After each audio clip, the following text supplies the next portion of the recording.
My name is Howard Wimshurst, and I spend a lot of time creating hand-drawn animation. As a professional animator, it's important to learn from the best animations in the world. I'm taking you with me on these research sessions so you can see how I learn. You are watching Sakuga Studies.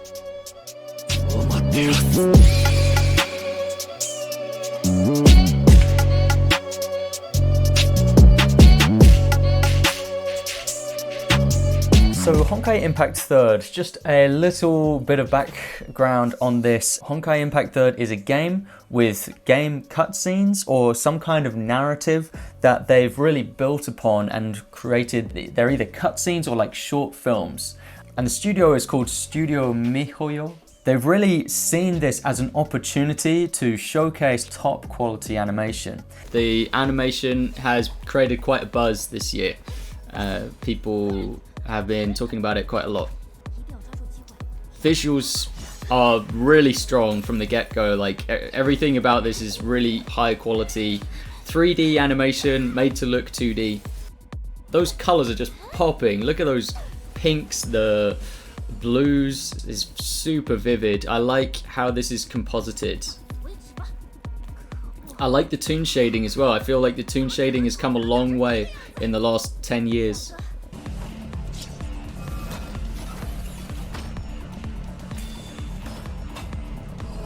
That was cool. I like that. Really up close to the camera. You get the click sound. And then this, you can see this is really quick animation. Bang, like that. You see the spacing there from one frame to another, just goes bam like that. And then there's some camera shake to reinforce that movement. Some good animation fundamentals used there with the timing and spacing. Yeah, I love all this effects animation controlled by hand and arm gestures. I love that. I enjoy it. It's satisfying.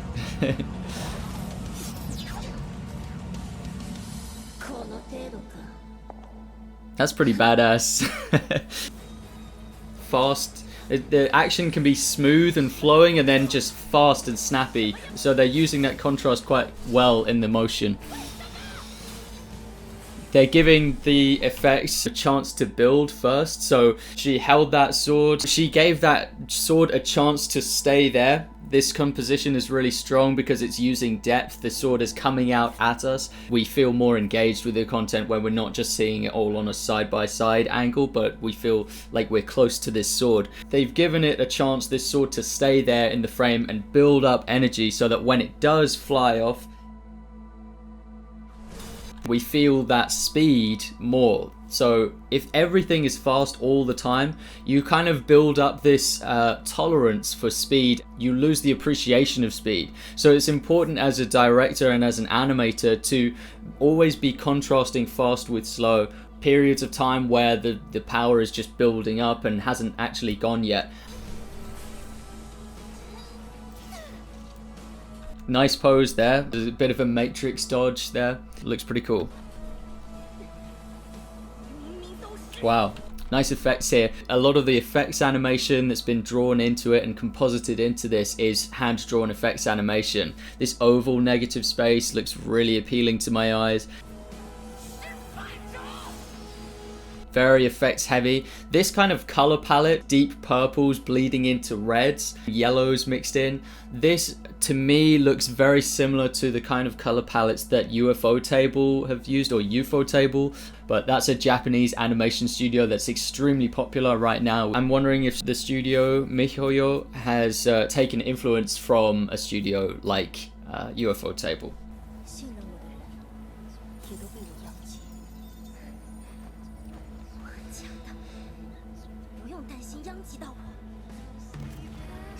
I really like the abstract approach to this scene with the falling. It's obviously not realistic, but that's what I like about it.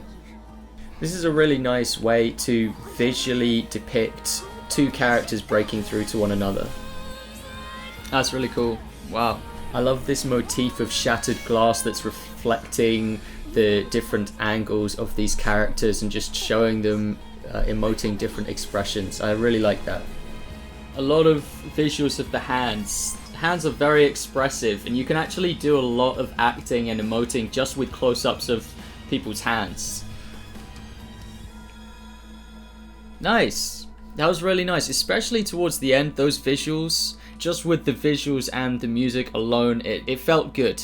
Before I get into drawing over the top of these shots in a more thorough breakdown, I want to first just talk about this huion tablet I've been using. In the last upload, the sound just randomly decided to not export, so I'm trying it again here. For this line of tablets, huion are going with the minimalist design. They've done away with shortcut keys on the side of the tablet, and this means there's less edge space to the tablet. It's nice and big, the pressure sensitivity is outstanding. There are just a few things that I've decided don't really fit my needs about this tablet. At my desk, I like to stand my tablet up tall. This huion tablet is just not designed to do that. It has these little tiny built-in prop arms, which mean the maximum angle you can go to naturally is not very high. I tried attaching my XP pen stand to it, and I had to use glue tack to get it to grip to my desk, which was not a professional look. To make matters worse, all the cables come out at the very top of the tablet, so they protrude from the top, and it's just not a good look if you ask me. But despite this, it has crispy 4K resolution, plenty of canvas space, and the most vivid display of light and color I think I've ever seen on a tablet. And all in all, it's very good value for money when you compare it to the Wacom brand. So thank you very much to huion for sending me this tablet for review.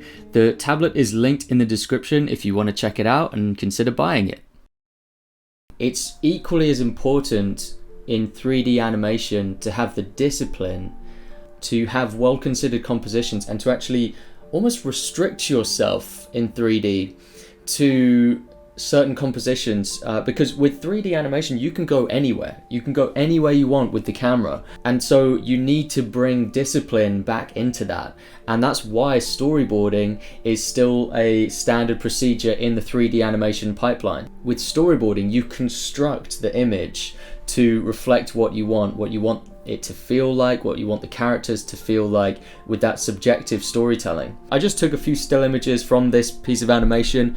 Okay, so this one's a pretty ordinary shot, I guess, close-up shot. I like the diagonal angle. With animation, we're always trying to work in these organic camera angles, and the way you make it organic is you just put a little bit of angle into it, and that simulates realistic camera angles. So, for example, when we are looking with our eyes, we don't have everything perfectly aligned most of the time. That's quite unnatural. So we're going to try and make it more organic by making it a little bit asymmetrical at times. You can see the eyes, you can see the expressions in the face, the intensity in the eyes.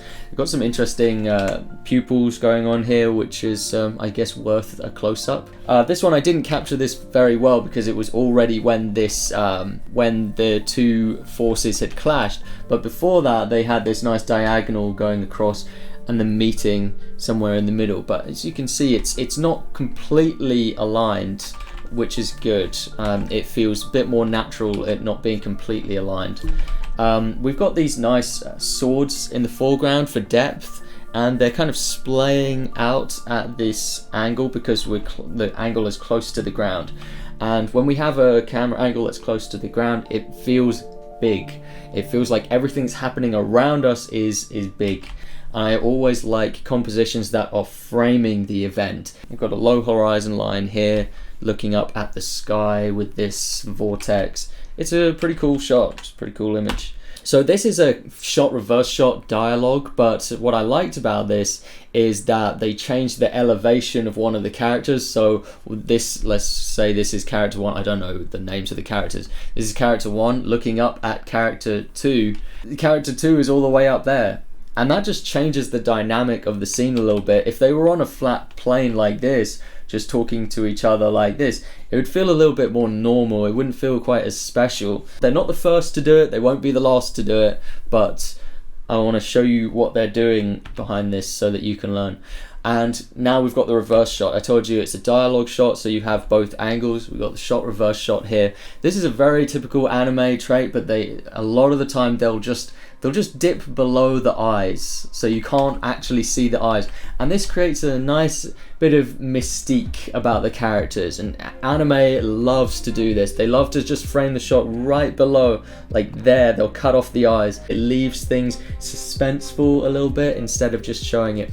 Typically with the main protagonist, they will not do that, because with the main protagonist, they want you to see the eyes, they want you to see the expression and everything's going on, because you are this character, you are living the experience, you are experiencing the scene through this character. Framing this shot quite nicely, we've got this kind of space distribution, looks pretty good, it's pretty standard, but they're sticking to the standards, they're doing the standards well. They're not just choosing any crazy angle they want, they're actually considering this quite nicely. What do you do with a shot like this? How do you frame it? Well, they've got the side angle, and we got this quite nice gesture going on here. Whatever these tails are on her are really a blessing for this composition, because it's just making the shot more interesting. It's creating these leading lines.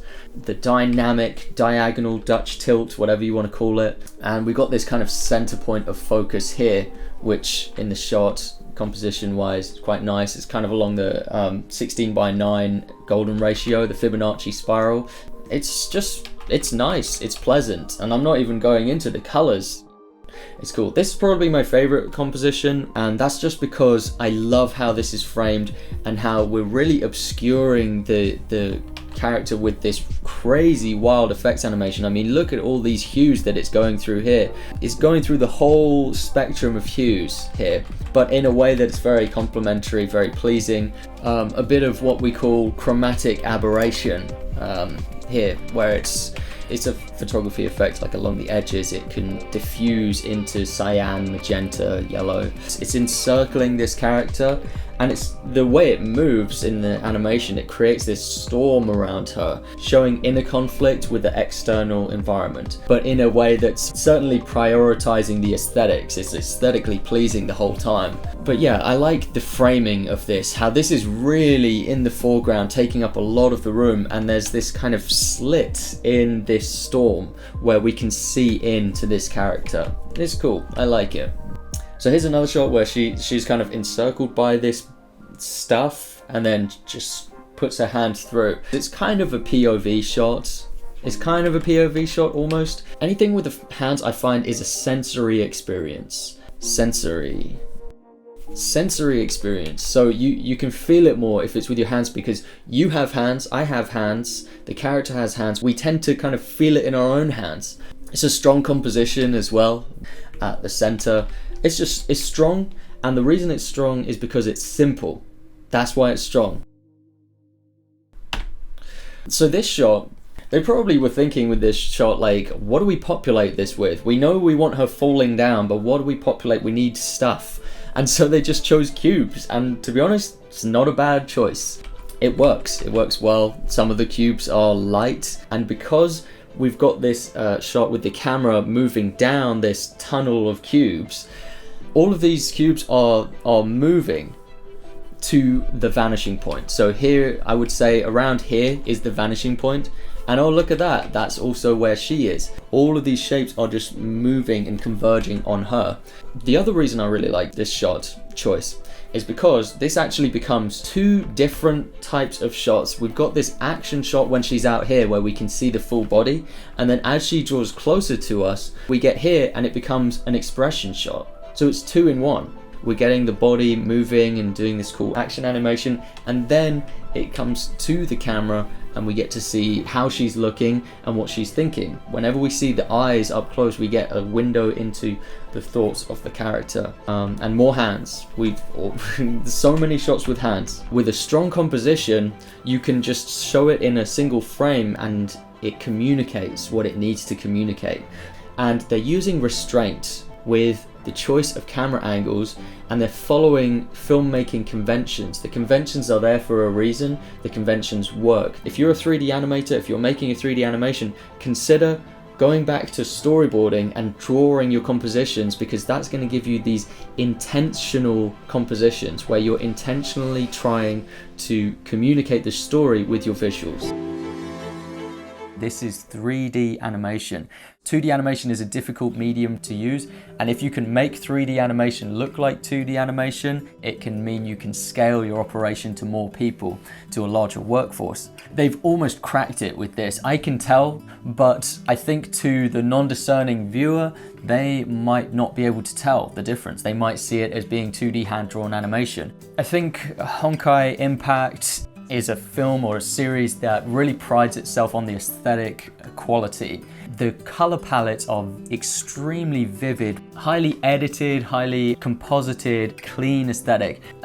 It's not entirely to my taste, this stuff, but that doesn't mean it's not really high quality, really good animation that we can learn from. So the characters are like dressed like they're about to go on a night out, but they're wielding swords and they're doing all these crazy, outlandish sword moves with these giant oversized weapons. That sword is too big.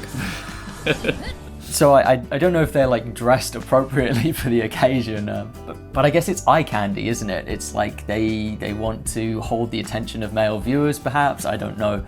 Keep in mind, I'm from England. I'm not really sure about the culture. I'm just making guesses here. Honkai Impact 3rd could also be influenced by the works of Monty Oum with the Ruby series. It definitely feels like the next evolution of what the Ruby series was trying to do with the late great Monty Oum. It's just a wild guess from me. I also just want to add that the soundtrack to this Honkai Impact 3rd, I have not been able to stop listening to this soundtrack. It just sounds so nice. They've got like a full orchestra going and these wonderful singers and well-written music. So anyway, it did impress me. I thought the visuals of this are top-notch. The compositing, the colors they're able to bring out in this, and the vivid movements, and just having that orchestral music just raise the whole thing up emotionally. I think it's very good considering that this is from a video game, and I respect that. I like that. For the next episode, I managed to acquire the 2D animation segment from the upcoming Chinese feature Jiangxia. Look at this. Look at this. Oh my goodness. And I can say that it's some of the most impressive animation I have ever seen. I will deconstruct that in the next episode, so stay tuned. And if you would like to learn how to make 2D hand-drawn animation, I have a full online course that will teach you from scratch and is called Getting Started in 2D Animation. The link will be in the description or up in the corner. I will see you in the next video. Goodbye. Oh my dear.